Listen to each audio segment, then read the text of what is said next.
Bagaimana sholatnya orang yang nifas putus-putus? Bagaimana mengetahui batas sucinya diperbolehkan untuk sholat? Begini Kak, ketika seseorang nifas ya kemudian dia mendapati ternyata darah nifasnya sudah berhenti ya, sudah tidak keluar lagi darah dan dipastikan dengan benar tidak hanya melihat ke celana dalam atau ke pembalut tapi dipastikan dengan menggunakan kapas atau sejenisnya, bisa kapas, bisa tisu, bisa kain putih, pokoknya yang dasarnya putih dimasukkan ke farji dalam. Nah, kalau di kapas tersebut tidak ada bekas darah sama sekali, gak ada bekas darah. Ya, bisa jadi misalkan adanya cairan bening atau adanya cairan putih atau gak ada cairan sama sekali. Pokoknya yang penting gak ada bekas darah, baik itu warna hitam, merah, coklat, kuning, dan keruh, gak ada tuh pokoknya warna-warna tersebut ya. Maka ini adalah tanda suci. Nah, ketika kita telah mendapati tanda suci ini, tindakan kita harus bagaimana nih? Apakah kita mandi wajib ya, setelah itu kita laksanakan sholat, ataukah kita tunggu dulu, jangan dulu mandi wajib, takutnya darah nifas keluar lagi. Jawabannya begini Kak, ketika Kakak ini mengalami nifas ini pertama kali, berarti kan Kakak belum punya adat nifas ya, belum punya pola dalam nifas gitu. Kalau ini nifas pertama kali, maka begitu Kakak cek bersih, itu Kakak harus mandi wajib, harus sholat. Ya karena faktanya saat itu ya, itu kan suci. Maka hukumi suci, mandi wajib laksanakan sholat. Misal baru 2 hari, kok darah keluar lagi, berarti itu hukumnya nifas lagi. Begitu. Lalu bagaimana nih? Saya kan kemarin udah mandi wajib, udah sholat selama 2 hari. Itu mandi wajib dan sholatnya sah atau tidak? Ketika kakak nifas, kemudian bersih, kemudian keluar darah nifas lagi, itu masa bersihnya hukumnya diikhtilafkan oleh para ulama. Artinya terjadi perbedaan pendapat di antara para ulama. Menurut kaul sahbi, masa bersihnya ini adalah masa nifas juga. Jadi kemarin sholat 2 hari itu tidak sah. Kalau kemarin 2 hari puasa, puasanya juga tidak sah. Tapi gak dosa ya. Ingat, tidak sah tapi tidak dosa. Kenapa tidak dosa? Karena pada saat itu kakak sholat dengan alasan memang kakak taunya saat itu suci. Manusia itu memang kan hanya bisa menghukumi sesuatu yang kita ketahui saat ini. Adapun sesuatu yang akan terjadi di masa yang akan datang itu kan kita tidak tahu. Dan dalam agama kita tidak diberatkan menghukumi dengan sesuatu yang kita tidak ketahui, seperti menghukumi dengan sesuatu yang di masa yang akan datang. Makanya faktanya saat ini suci, berarti hukumi suci, dan ketika ternyata terbukti karena mengikuti qaul sahbi berarti itu hukumnya adalah masa nifas, itu gak dosa ya sholat dan puasa di masa suci yang kemarin yang ternyata kemudian keluar darah lagi dan dihukumi masa nifas juga. Kemudian yang kedua adalah qaul lakti. Menurut qaul lakti masa bersih yang diapit oleh hari nifas bersih, nifas lagi, masa bersihnya ini adalah masa suci mutlak. Artinya seseorang kalau mengikuti qaul lakti ya itu ketika dia bersih itu harus tuh pokoknya mutlak harus mandi wajib laksanakan sholat. Sholatnya dan ibadahnya seperti puasa dan yang lain-lain itu sah hukumnya karena menurut qaul lakti ini masa suci.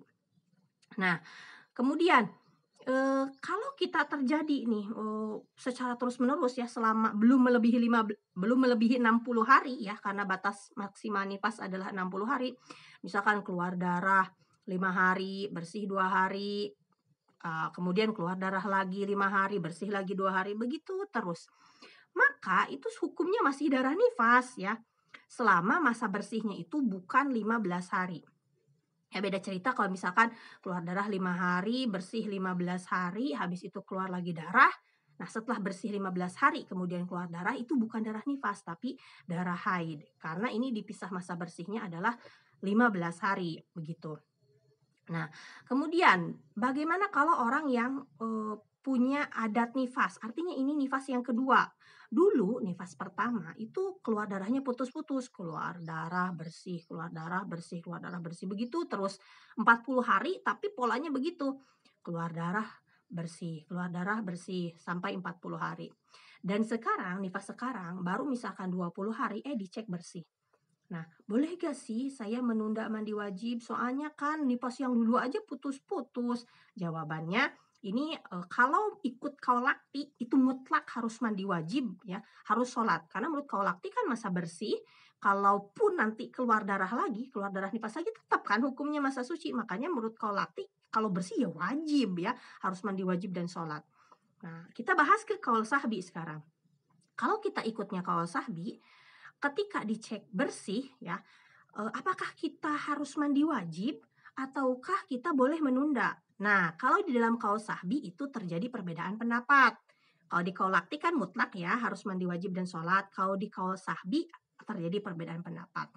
Menurut pendapatnya Imam Rafi'i, itu kalau memang punya adat nifas putus-putus ya, adat nifas putus-putus, kemudian terjadi bersih dan bersihnya ini masih di lingkup adat nifasnya, maka boleh menunda mandi wajib ya.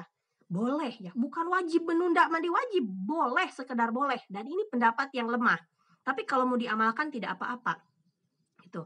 Dengan syarat bersihnya ini masih di lingkup adat nipasnya, artinya bersihnya misal di hari ke-20, adat nipasnya 40, berarti boleh tuh nunda mandi wajib. Tapi kalau adat nipasnya 40, dia hari ke-40 bersih, ya itu udah gak boleh nunda mandi wajib. Begitu.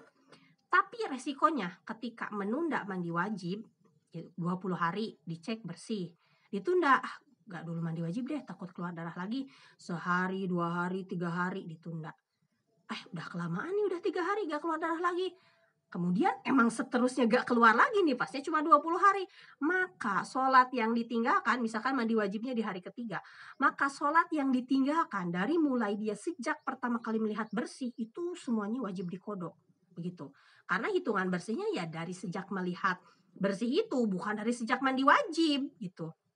Jadi pas bersih hari ke-20, misalkan di waktu asar, ya itu berarti dia harus wajib kodok sholat asarnya, kemudian berikut sholat duhurnya, karena duhur bisa dijamak takhir dengan asar, kemudian sholat maghrib, sholat isya, sholat subuh, sholat duhur lagi, sholat asar lagi, begitu sampai 3 hari itu yang ditinggalkan ya, sampai dia mandi wajib itu. Itu resikonya. Kemudian pendapat yang kedua adalah pendapat yang diunggulkan oleh Imam Nawawi. Menurut pendapat Imam Nawawi, walaupun ikut kaul sahbi, walaupun punya adat haid walaupun punya adat nifas putus-putus, begitu dicek bersih maka harus mandi wajib ya, harus mandi wajib, harus mengerjakan sholat gitu. Dan ini pendapat yang kuat adalah pendapat yang ini. Jadi kalau kita sebenarnya simpelnya begini, ya dalam nifas ataupun dalam haid, kita tuh gak diberatkan loh oleh hukum syariat. Kita tuh diminta menghukumi sesuai fakta saat itu. Kalau kita cek pakai kapas saat itu ternyata bersih, gak ada bekas darah, ya udah berarti mandi wajib sholat. Kalau kok ternyata keluar darah lagi, ya berarti nifas lagi karena keluar darahnya masih di dalam 60 hari. Kemudian kok bersih lagi, ya mandi wajib lagi. Begitu. Kemudian bersih lagi, kemudian keluar darah lagi, berarti nifas lagi. Bersih lagi, ya mandi wajib lagi. Begitu seterusnya selama belum melebihi 60 hari. Aduh, tapi berat, jadinya mesti mandi wajib. Berat tapi lebih banyak pahalanya ya. Kalau mau ikut pendapat Imam Rafi'i gimana? Boleh gak? Boleh, tapi syarat-syaratnya harus terpenuhi. Ini memang bukan nifas pertama, artinya sudah punya adat nifas, dan nifas sebelumnya memang putus-putus, dan bersihnya ini masih di lingkup adat nifasnya. Begitu kira-kira. Semoga penjelasannya bermanfaat dan mudah difahami.